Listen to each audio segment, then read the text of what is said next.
অথবা আমি এখন তাওবা করছি, আমার সাথে সবাই যেন মিলে তাওবা করে।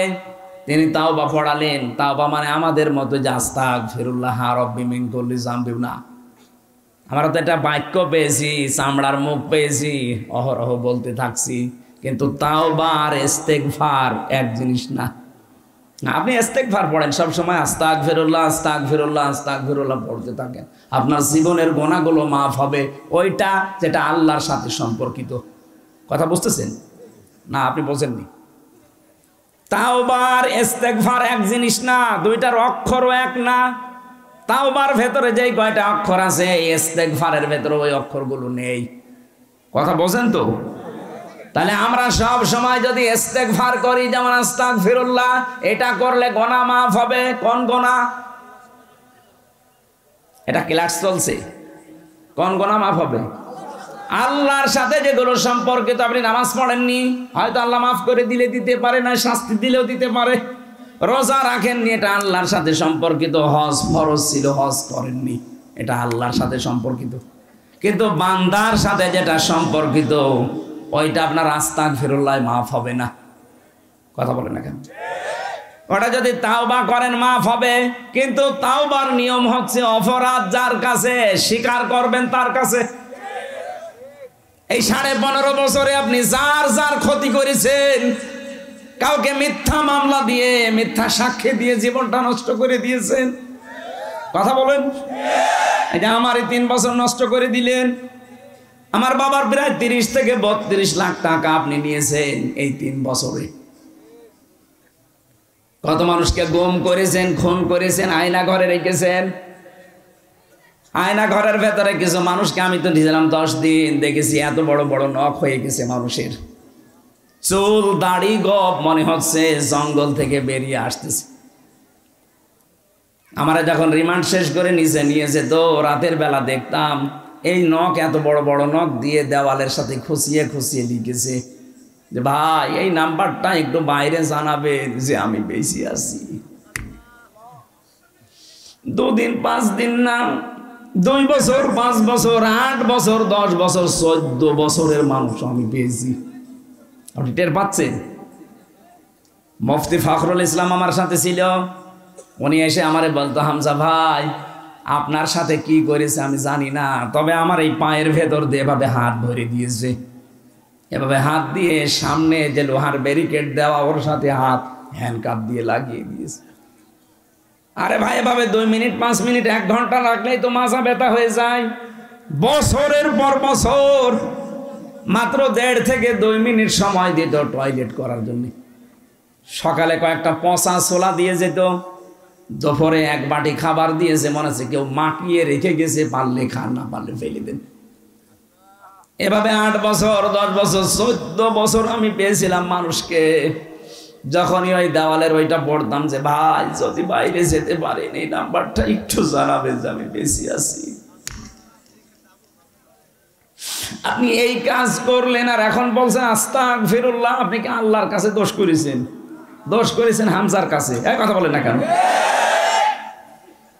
এই জন্য তাওবা যদি কেউ করতে চান, মুসা নবী তাওবা পড়াচ্ছে, আর আমরা বিভিন্ন দরবারে গেলে আজকে তাওবা পড়ি আস্তাগফিরুল্লাহ। আরে ভাই আস্তাগফিরুল্লাহ পড়েছেন কোন কারণে?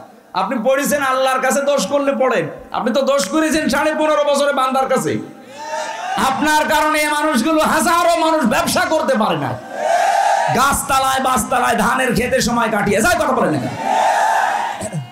আর আপনি এখন আস্তাগফিরুল্লাহ পড়বেন। তার ছেলেটা গুম করে রেখেছেন, তার মেয়েটাকে আপনি ঠিক মতো পড়াশোনা করতে দেননি, আর পড়াশোনা যাই করুক জায়গা মতো উঠতে দেননি, বৈষম্যের শিকার বানিয়ে রেখেছেন, এমনকি জেলখানায় পর্যন্ত অত্যাচার করেছেন আপনি। আলেমদেরকে আপনি এত কষ্ট দিয়েছেন জেলখানার ভেতরে, আমি নিজে তো সাক্ষী। সরকারি মোবাইল সবাই 7 দিন পর 1 দিন পায়, অথচ আলেমদেরকে দেওয়া হতো না। এমনকি যোগাযোগ বিচ্ছিন্ন করে 24 ঘন্টা ফাঁসির ওই কন্টেম ছেলে তালাবদ্ধ করে রাখতো। কারোর সাথে দেখা সাক্ষাৎ নেই, বাড়ির কি অবস্থা কেউ জানবে না। কেন আপনি এমন করলেন? আমি কি করেছিলাম? কয়েকদিন আগে আমার মামলা সব খারিজ হয়ে গেছে, আদালত কর্তৃক প্রমাণিত যে আমি নির্দোষ, আমার কোনো দোষ নেই। তাহলে নির্দোষ মানুষকে আপনি এই কষ্ট দিলেন। আমি চাই যদি আপনি মাপ পেতে চান, শুধু আস্তাগফিরুল্লাহ জীবনও হবে না, আগে আমার ক্ষতিপূরণ দেন। আমারে 30-32 লাখ টাকা ফেরত দেন, 3 বছর আমার মতো জেলখানায় থাকেন, যোগাযোগ বিচ্ছিন্ন হয়ে। আর পাহারাদার পাঠাতেন, একটা মুসলমান পাঠাতে পারেন না, পাঠাতেন সব মালায়ন। দেবদোলাল, সুব্রত বালা, আশিক কুমার, কি নাম দেখেছেন? ওর কাছে কি আলেম সালেম আছে? যা করেছেন জীবন আস্তাগফিরুল্লাহ মাফ হবে না। 15.5 বছরে যার কাছে যে অপরাধ করেছেন আগে তার কাছে যে ক্ষমা চাবেন এবং তার ক্ষতিপূরণ দেওয়া লাগবে আপনাকে। এলাকায় যত জালেম ছিল, যে জালেম গুলো পালিয়েছে এত পালিয়েছে, যদি আসে কোনোদিন তালিকা করে রাখবেন, মোড়ে মোড়ে টাঙিয়ে দেবেন, কোন জালেম যেন কিয়ামতের আগে দেশে আসতে না পারে।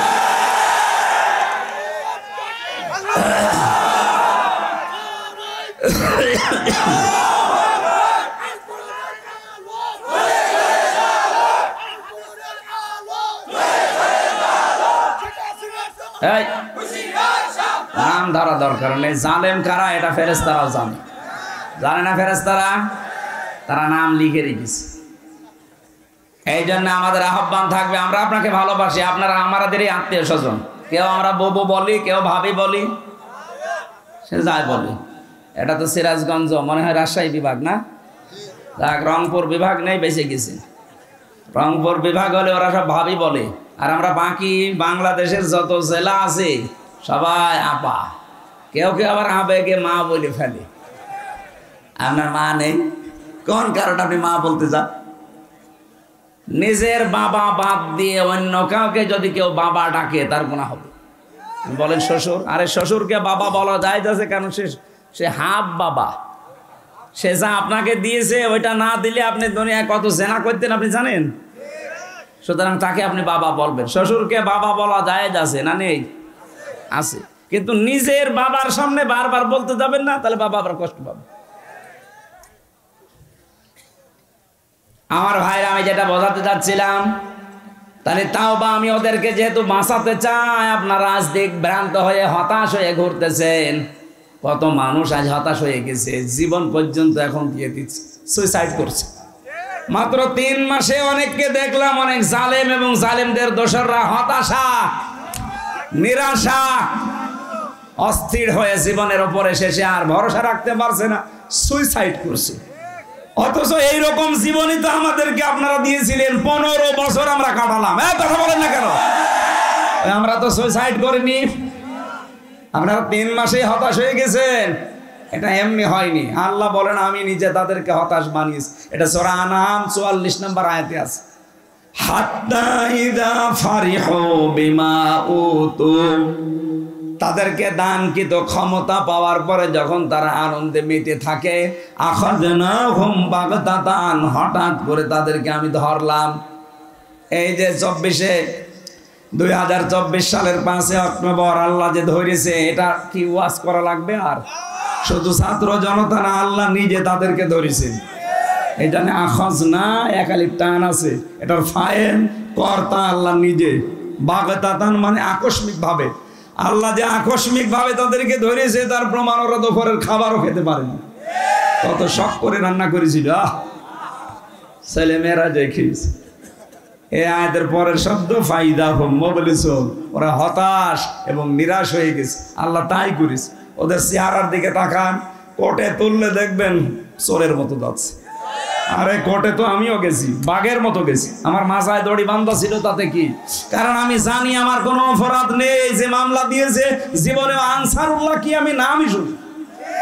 এই জন্য কোটে তুলেছে, আমি বাঘের মতো গেছি। আরো শয়তান 36,000 কোটি টাকা মেরেছে এই দরবেশ। কোটে যায় দেখবেন একেবারে মানুষ চোর, টাটকা চোর। মানুষ এখন ডিম মারতেছে, তাও ভালো ডিম না, পচা ডিম। অপমান এখনো কিছু হয়নি, শুরু হচ্ছে।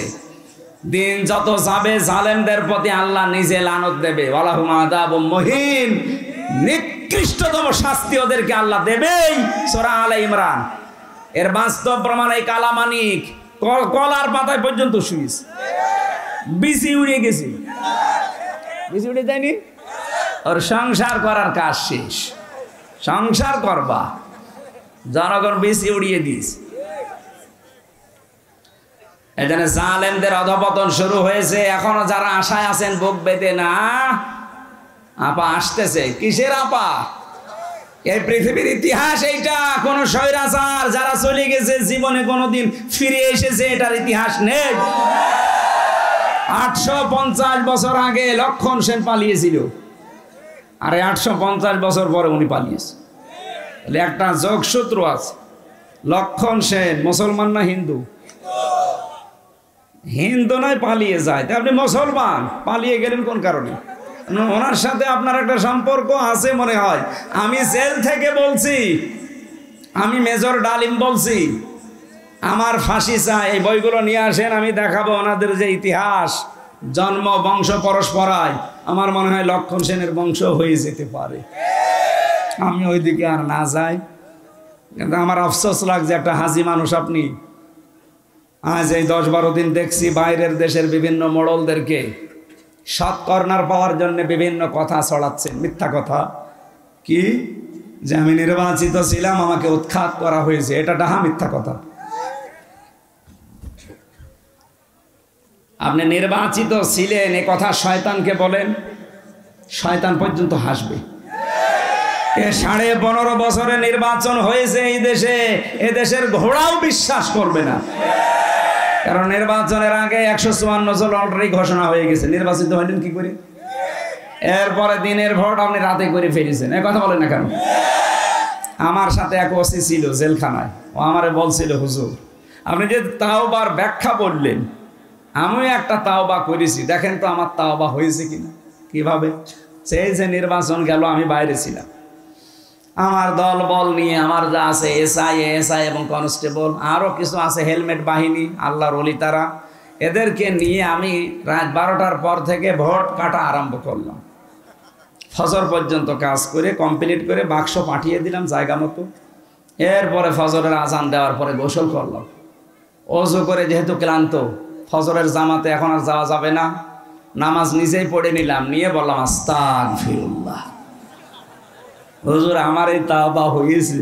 না, আপনি তো আল্লাহর কাছে দোষ করেননি, আপনি দোষ করেছেন হামজার কাছে। একটা এমপি বানাতে 3.5 লাখ 4 লাখ হামজা লাগে, এ কথা বলেন না কেন? আপনি সবাইটা নিজে নিয়ে নিলেন। কি আমরা কি ঘাস কাটছি? তাহলে কি তওবা করবো কি করে? হ্যাঁ, তওবার একটা পদ্ধতি আছে। যার যার ভোট আপনি নষ্ট করেছেন, কেটে নিয়েছেন, আগে তার কাছে যে মাপ চাবেন। এই 3.5 লাখ 4 লাখ মানুষের কাছে। কথা বলেন না কেন? কিন্তু ভয়ঙ্কর বিষয়, আপনি এই যে জেলে আমার সাথে কয় বছর আছেন, নুসরাত হত্যা মামলার ওসি, এই যে কয় বছর হয়ে গেল, 8 বছর জেল দিয়েছিল ওনারে। কয় বছর পরে শুনলাম বেরিয়ে গেছে, এই স্বাধীনতার আগে বের হয়েছে। তো এখন আপনার একটা ভয়ঙ্কর বিষয়, আপনি যতদিন জেলে আছেন এর ভেতরে অনেক হামজা মারা গেছে। কি অনেক মানুষ এই কয় বছরে দুনিয়া থেকে বিদায় নিয়েছে। এখন তাদের কাছে আপনি ক্ষমা চাবেন কি করে? অন্তত এখন জেল থেকে বের হয়ে না যারা বেঁচে আছে তাদের কাছে ক্ষমা চাইলেন, কিন্তু যারা বেঁচে নেই তাদের কাছে আপনি মাফ চাবেন কি করে? তার মানে আপনার তাওবা হবে না। এই জন্য জালেমদের দোসর যারা, তাদের দুনিয়াও শেষ, আখিরাতও শেষ। কি করলেন আপনি? নিজের পায়ে নিজে কোড়াল মারলেন। মুসা নবী তাওবা করিয়েছিলেন এইরকম তাওবা, যে অপরাধ যার কাছে স্বীকার করো, তার কাছে সবার কাছে মাপ চাই, স্বীকার করে যে আপনার এই অধিকার আমি নষ্ট করেছি, আপনার এই দিন একটা গালি দিয়েছিলাম, আপনি মাফ করে দিন। আল্লাহর সাথে যা করেছেন আল্লাহকে বলেন। এই তাওবা করার পরে শুধু মোনাজাত করতে দেরি, সঙ্গে সঙ্গে আল্লাহ বৃষ্টি দিতে দেরি করে। সুতরাং এখানে যদি কোনো মহিলা, কোনো পুরুষ এই তালাতালি করার এই রোগে রোগী থাকেন, এক্ষুনি বেরিয়ে চলে যাবেন, নাই তো এই মাহফিল মাঠে মারা যাবে। দেখেন তো কোনটা উঠছে, ওই যে দুজনটি চলে যাচ্ছে। যাক, তাড়াতাড়ি করা মানুষ লাগবে না, দেন বের করে দিন। 6 নম্বরে পেয়েছি